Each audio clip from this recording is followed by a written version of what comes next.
I told my friend he could host a D&D one-shot at my house and that I was excited to play. He just told me his plan for the one-shot is for him, the DM, to play a guy, and for all the players to play a girl to try and win the guy's affections. A concept he apparently got from anime. I'm the only guy other than him. I told him that wasn't really D&D at all. Alright, DM, I haven't played D&D in so long. I'm so excited. I got my character notebook all ready to go.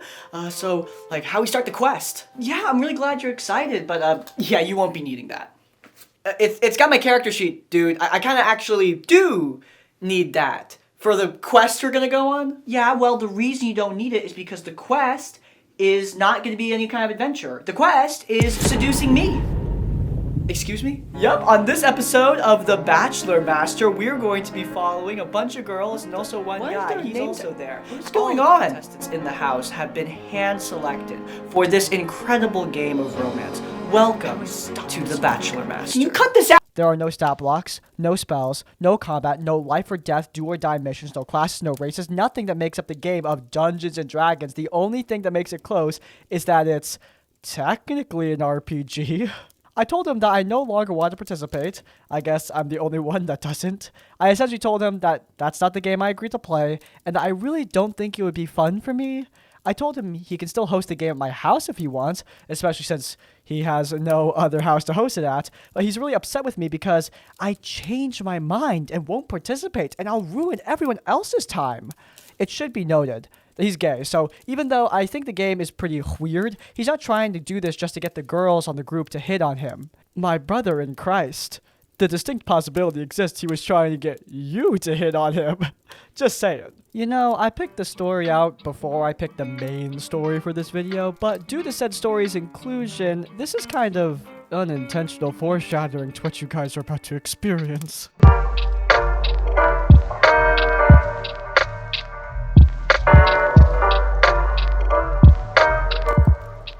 This is something that's been bothering me a lot lately, and I feel like I have to mention it.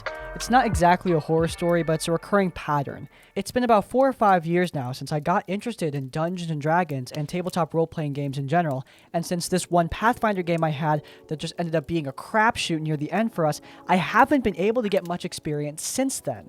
I've tried getting to other campaigns, especially with friends online who happen to have servers for it specifically, but something always happens. At one time, I got into one where I played a fairy monk, but just after one session, it never picked back up. I even voiced joining a few other campaigns, going through the trouble of making characters and everything, but again, they still haven't picked up the game.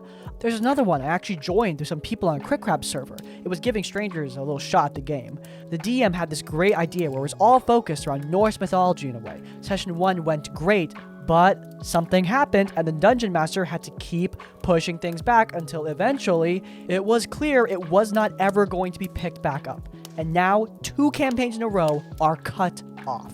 Okay, I got my player's handbook, got my laptop, got my headset, character sheets all in D&D Beyond. I am so ready to go. Hello? Hello? Hello? Well, how about that? Oh! Oh. The first was because the Dungeon Master was having mental health issues and said she'd put things on pause until she was in the right headspace.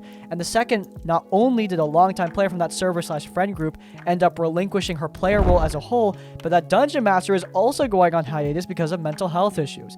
The only thing going steady so far is the IRL sessions my ex invited me to with his friends, and right now we're trying to do a Goblin Slayer campaign. Though I haven't really watched the anime yet, so I'm not sure if I'm actually going to do it. Of course, now I'm worried that anything could happen at any second to ruin it. I'm sorry if there's some spelling mistakes. I'm kind of typing this up in one setting. I just wanted to voice my frustrations. I've hardly had any experience despite really, truly trying. I really just feel like a Jinx at this point. Because you're a Jinx! I'm not sure if there's any advice for this, but if there is any, I'd love to hear it.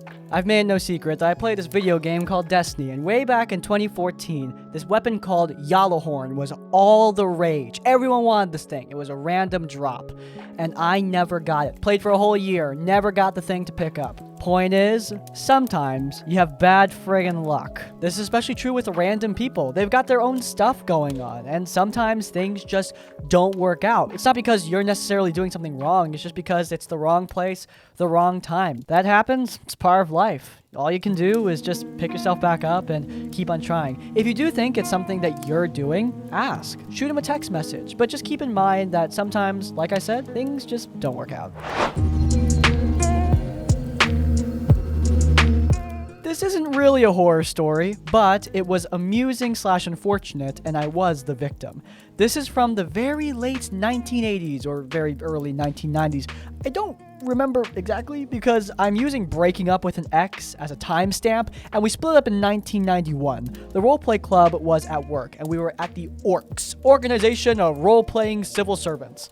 We met one evening a week.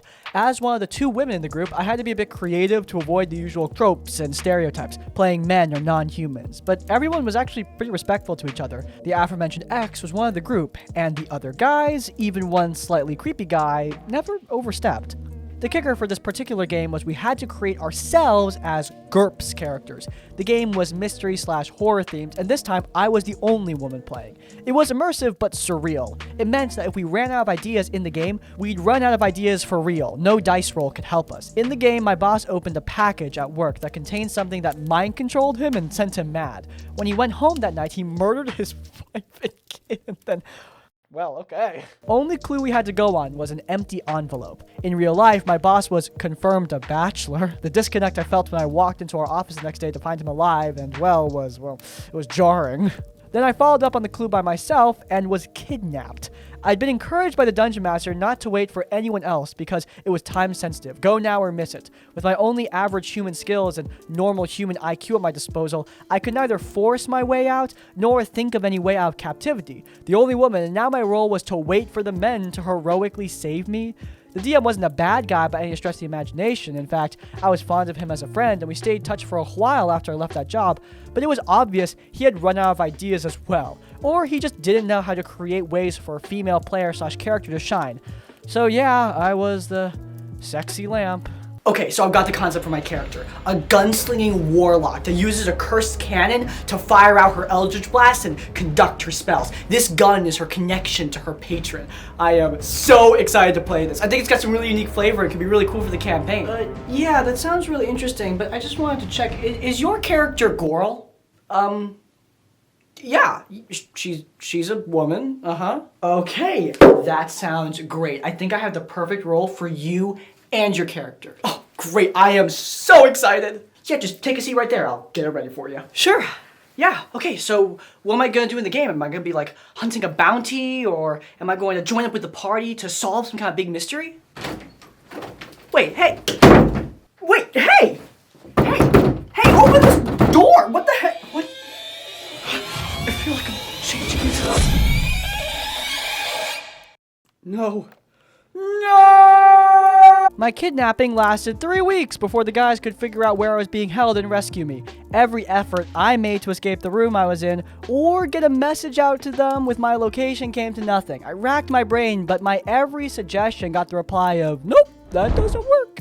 I was so bored. Sat there with nothing to do. I see lots of comments about it being rude to the Dungeon Master and other players to be on your phone and play other games during an RPG, but I ask you, would you have blamed me if I brought a book with me with those 3 sessions?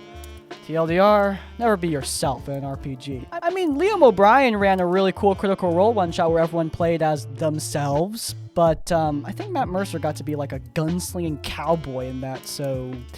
Actually, you know, that does make sense. Anyway, the point I'm trying to get at is, yeah, sexy lamp thing, not great. Bad plot writing, don't do that. Obviously, as a dungeon master, you don't need to be a master of storytelling, writing your magnum opus, but at the same time, you need to put some effort, and doing the sexy lamp trope is going to be kind of awkward. However, it's doubly bad when you do it to a player character, somebody who should be participating in the story, not being just a MacGuffin for the guys to rescue.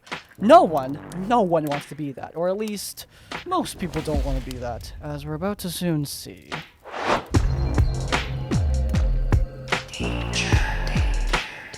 Before posting my first story here, I began to note down all of my bad experiences with TTRPGs, and it's now quite a long list. These are the earliest ones. This will be a series of stories that all happened at the same place with some recurring characters, so I thought it would make sense to put them together, so I don't have to repeat myself in the intro. So one post will be a complete story. Enough forwards though, let's talk about this horror story. Where I live, there are no big game stores that would host TTRPG events, but a great board game community still led to the founding of a few open groups as side events in the weekly board gaming events. The event in total housed around 150 people, and in contradiction to the title, it was always a lot of fun. My boyfriend and I had been playing board games there for a few weeks, until I realized they were hosting pen and paper there too. My boyfriend wasn't interested, but was fine with me playing anyway, so I signed up for a few sessions of The Dark Eye, a German tabletop role-playing game at that area. Now, meet the cast of the story. The Game Master, a guy in his late 40s, the Game Master, one of 5 people GMing there in total. The Organizer, the guy in charge of the whole board gaming event, and a really great guy. My boyfriend, who is my boyfriend at the time, now my ex, hard to overlook, but he was a really sweet guy. Raja? I think I got that. Woman in her mid-20s, the problem player, playing a cleric of Raja, the goddess of love. 3 more players that were nice to play with, but aren't really relevant to the story. And of course, me, a guy in his early 20s, playing a cleric of Prios, I think, god of sun. As some might know, the character creation of the Dark Eye is quite long, so we were just handed pre-made characters to get to play faster, and I chose a cleric of Prios. Since I had no idea about the setting at all, I accidentally made him a bright soul and a bit of a sunny boy, jokes intended, instead of the strict no-nonsense type of character, think of the lawful good paladin, that the clerics of that god usually are. But the Game Master liked the concept, and the rest of the group did too, so we were set on a quest to save the city of dwarves from something. We never really found out what. On the way there, we were searching for some clues as to what's going on, but we failed our checks so dramatically that when we arrived to the open and unguarded city gates, we had no clue at all about what's going on. The Game Master was nice enough to inform us that this might have been helpful, but we can still find something later. We settled at the gate for a last rest, and the Game Master called for a short break, which they did around every hour. Raja, out of character, turned over to me and asked me if our characters might want to share a tent, because her character wanted to be kept warm by my handsome sunshine of a character. I think she worded it a bit more direct, but I declined anyway. I don't want to play out any romances or sexual stuff in-game, especially as a player, and even if I would want to, my own characters were always gay, so I wouldn't be interested in her. So I told her exactly that. At that point, I didn't really consider this to be more than a funny joke of hers because of her character's profession. She began lamenting about how everybody has to play gay characters nowadays. This was just an annoying trend in pen and paper from her point of view. Her point of view is stupid. Here at Crispy's Tavern, we advocate for gay supremacy. Actually, I can kind of get that point to a small extent. Playing characters that have a different gender or orientation than you can be fun, but I had enough players who played dumb stereotypes or just wanted to mess around, played over-sexualized characters, or threw their personal things into the game, and that is really annoying, so I told her exactly that. The truth was, I didn't really think about my character's orientation at all, so I just assumed he was gay because I am. She then ended the conversation with something along the lines of, "Yeah, of course you are." That's a great sign.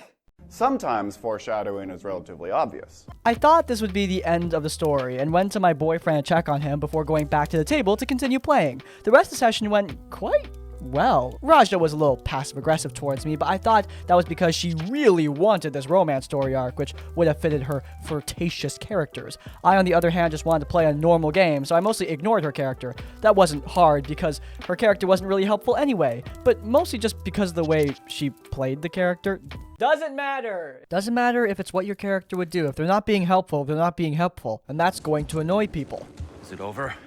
No thanks to you. She was really adamant about being the whole damsel in distress type character, and I was not planning on being the knight that saved her, though she still tried to enforce situations that would have leaded there. We entered the city and found our first clues: dead dwarves with dried out skin. Before the session ended, the rest of the group stayed at the table and talked about the game a little bit, while I left for a few minutes, which Raja did not take well, presumably because she wanted to talk to me again, and I wanted to chill with my, boyfriend. Back in the main room, my boyfriend and I were still playing, so I grabbed a chair and sat next to him. While he finished his game, I looked around and saw Raja staring at us with clear disgust in her eye. Sadly, that was nothing new to me, but I learned not to care about it. We left shortly after with little to no occurrence. When the next game evening event rolled around, I had almost forgotten about the whole thing. I only remembered it when we arrived at the place and saw her waiting at the entrance.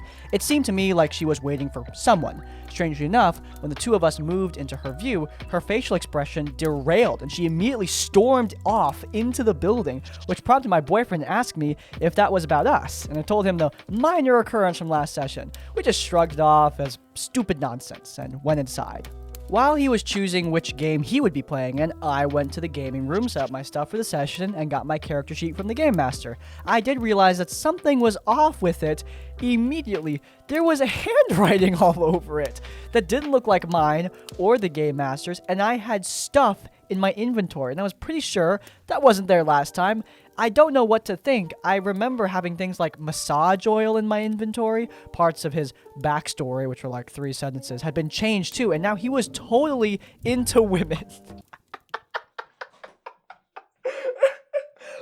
Wait. So like, what did it say that made you realize that now your character's totally into women? I am a manly D&D character.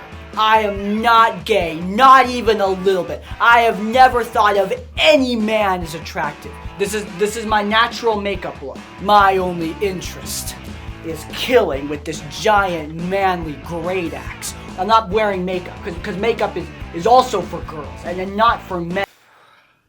Hey, did you change my backstory? No. Since I could only think of one person doing this, I asked the Game Master if I could see Raja's sheet, and it sure as heck was the same handwriting.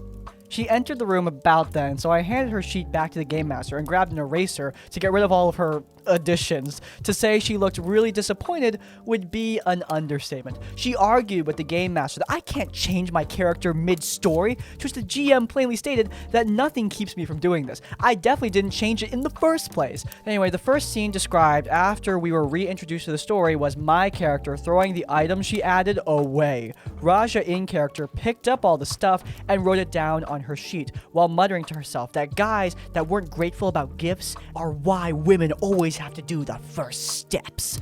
Nobody reacted to it, so we just kept playing. The first hour was going really well, and the second was almost as well. More clues were appearing, but I had no idea what we were facing still, only that it had wings and could speak ancient Dwarven, and just hated my character for some reason. It tried to hit him with a statue twice. But then, Raja tried to pull off the next stunt. Since we were the only 2 characters with any magic, I was responsible for dealing the magical damage, and she was the dedicated healer. We had just killed the dwarf corrupted by something unholy, so my magic was almost entirely spent, and the cleric had taken a lot of damage. Since she was almost completely focused on healing, I casually asked her if she could use some of her magic for that. She answered that in correspondence with the source of her power, we would need to do things to make it work. To which the Game Master promptly stated that this was by no means the case and she should stop this nonsense, since this was a family-friendly game. That had never been a topic with the other player characters, mind you. At that point, I found out that she made this character before the story, and not with the Game Master, but promised multiple times she would stay away from this stuff. Something which already confused me before, because Why make a character that is focused on preaching about, in her case, sexuality in a family-friendly game? She just straight up refused to heal my character, to which the game master reacted by giving me back some magic for the heroic act in Prios's name, and I healed myself with that. We took a break then, which the game master definitely needed to cool off. Like last time, I left the room to talk with my boyfriend, but this time, Raja caught up with me at the door. Before she could say something, I informed her in the driest way possible that I really don't like someone messing around with my character sheet, even a pre-made one, and have no interest whatsoever in her character, or her extremely stupid sex jokes. I thought everything was said at that moment, but I was completely wrong. Pause for crispy commentary, because I think things are about to get really out of hand. Obviously, the homophobia, not great, but I do like how this group is directly confronting it. Now, of course, in this case, I do think a kick wouldn't be completely inappropriate. I mean, someone acting like this at the table is not good at all. And stuff like harassment and homophobia, they're not just things you forget about, nor are they things that someone just shifts away from in a heartbeat. But at least the DM and this player, they're directly talking to this person. They're directly telling them, like, look, what you're doing is not okay. And the implication is there. If you don't cut it out, we're going to need to get rid of you. This is great, but given that we're halfway done, my gut's telling me that they didn't cut it out. She then stated, in a passive-aggressive tone, that she wouldn't need to do all this if I finally stopped this stupid show and just asked her for a date. My response was pretty obviously to question her perception, because my boyfriend was maybe like 10 meters away from us, and she saw him with me multiple times, and I told her we were together. She just dismissed that with a phrase I will never forget because of the sheer stupidity, and that's why this whole story got stuck in my head. I already know homosexual men don't really exist. They're just insecure about women and think it makes them look more unreachable to pretend being only into guys. It's just a trick to make women do the first steps and work harder.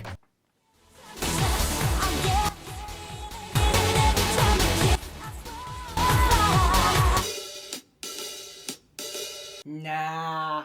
Those guys definitely like girls. I just walked past her, ignoring her entirely. My brain was refusing to process that absurd amount of stupidity. But she wasn't done at that point and went after me. When I reached my boyfriend and turned around, she talked again as if nothing had happened. You two are really good actors, but you can end this show now. It's really annoying. The stupid gay trend is keeping so many women from having a partner. Why can't you guys just straight up say you're into someone? I didn't really know what to answer or how to answer this, because from my point of view, someone so detached from facts and reality cannot be argued with. Just to get this over with, this argument mostly angered me because of how wrong it was and still is. Looking at the amount of gay versus straight guys, it's just nonsense. I'm quite sure that was not the reason why she didn't have a boyfriend. She was an attractive woman to the extent I could say that, though, so that's not the reason either. I can say I was getting really angry at her, but saying this next to the 2 meters of highly concentrated queer activism that was my boyfriend was a really bad idea. You could basically hear lightning crashing down and thunder rolling as he turned around and stood up from the gaming table. Stop being homophobic, bitch. Since he was a 2-meter tall guy with broad shoulders, and she was around 3/4 his height and half his weight, a lot of people looked over to him, staring angrily down at her.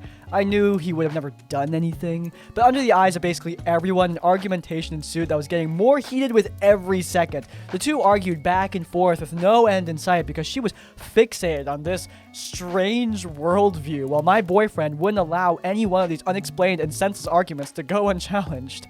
The curious takeaway from this discussion was that she only denied the existence of gay men. Every other queer person was totally okay for her, trans, lesbian, or bi, just for an example. I later got kind of an explanation as to why she thought this was the case, but it still didn't make much sense. My assumption at this point was that she just wanted to argue with my boyfriend, and I couldn't be in any relationship, and I should be with her instead, as if winning that discussion would somehow magically rewrite my orientation and make me into her. It was basically impossible for me to believe what she thought, that telling a woman that you're gay is equivalent to flirting with her, but that that was her main point. I never found out if she actually believed that or she just made it up then and there, but I assume the latter. I'm not sure if this discussion would have ended, but after a few minutes, someone informed the organizer and he took us three aside to defuse the situation. While all the other people resumed playing, we stopped in front of the room where we played pen and paper to get things cleared. The organizer naturally asked what was going on, to which Raja said something like, "We just had a little disagreement, but we're fine now." Our game master came back, and she took that as an excuse for telling the organizer that we might continue the talk later because she wanted to finish the session on time. She didn't wait for the organizer to say anything and just left the room. The game master stopped in front of us and was quite confused since he was gone while this whole thing happened. Since Raja had left without explanation, he asked us what on earth was going on. So we both told him and the organizer what had happened and why my boyfriend had been so angry with Raja. After the game master confirmed that Raja had indeed been inappropriate towards me during the game, the organizer went after her. For some unexplainable reason, she was very surprised when he entered the room and told her that the session would not start until he gave her a little rundown on the rules of the event. She just tried to ignore him and mentioned that it would be rude to let the other players, who weren't even there yet, wait. Kept you waiting, huh? Not really, man. I haven't even gotten there yet. I can only appreciate the organizer for his patience because he stated very calmly that they would have to wait then. He showed her the rules, specifically the one about any form of hate speech or queerphobia. After giving her a quick rundown, he said very clearly that she can either stick to the rules or she can leave. It was both a family-friendly and safe space event. They were great people to make this work out so well. I really thought she would apologize at this moment. Oh, naive me. If only for being able to stay at the table, but no. She told the organizer in a completely uninterested tone that she knew all that and agreed with it. But what she said wasn't homophobia, since gay men weren't a thing, and we are just doing a stupid show to mess with her. So she had every right to call us out for that.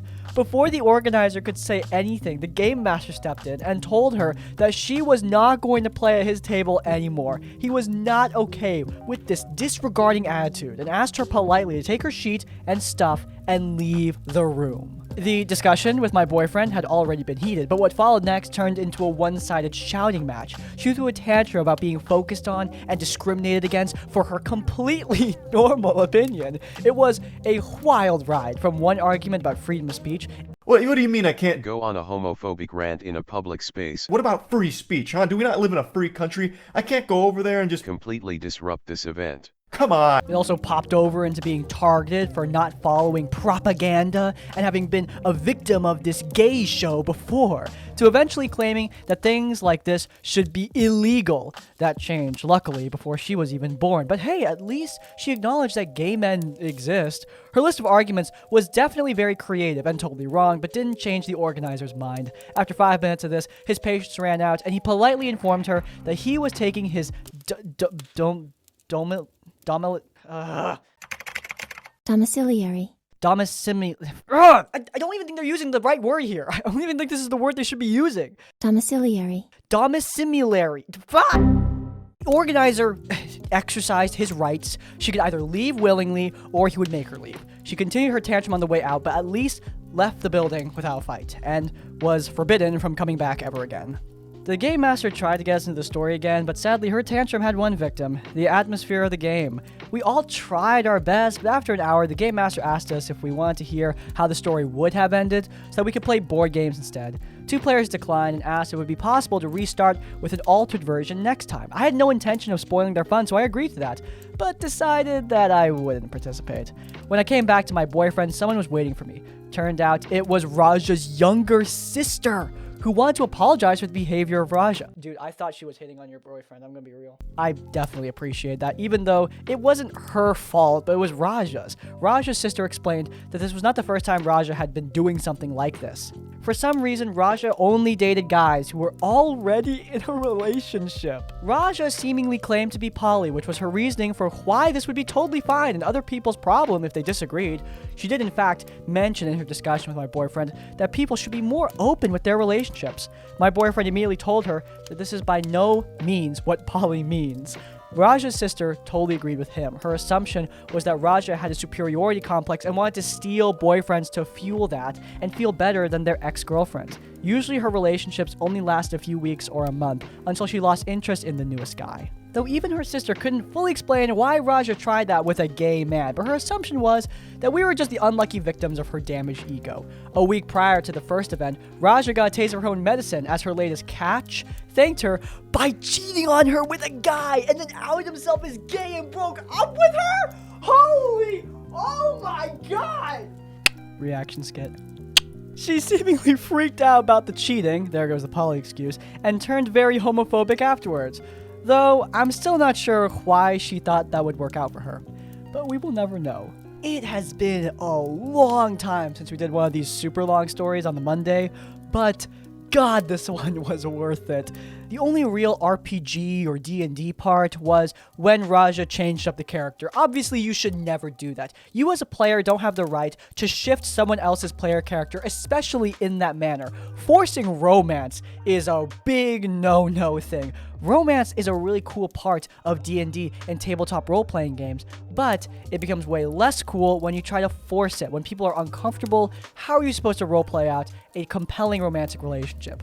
The bigger thing, though, is the event itself. A lot of people start these games at major events like these people, and that's awesome, that's great, but when you have an event with hundreds of people, one of them is bound to be a bit of a freak, and here we have that example. It goes without saying, but this is why events need to have good organizers, people who actually care about cutting out the bad crap. I mean, from creeps grabbing at cosplayers to hecklers in the audience at panels, organizers need to deal with that. And yeah, it's stressful, but if you can't deal with that, you probably shouldn't organize an event. However, this organizer had that handled, and did a good job of it too. Raja is a unique figure. I would say we never see her type again, but I did have a lot of fun with this one, so who knows? And that's a wrap. If you guys enjoyed, then please do leave a like. If you want to see more of our content, then you can check out our Q&A series, where I answer your questions in a rambling, unscripted format while playing some video games. It's linked in the cards. And while you're there, subscribe to Crispy's Tavern to get more of our content as it comes out. And finally, if you want to leave your own stories or thoughts, go down into the comments down below. If you can't think of a comment, leave the comment. Is it straight to like men? To let me know you made it to the end of the video. Hey, by the way, if you have your own horror stories, you can send them directly to us. There is an email in the description down below. Send your stories our way for a chance to be featured in one of these videos. But hey, even if you don't have any stories, in essence, like, comment, subscribe. I will see you all next time. Farewell.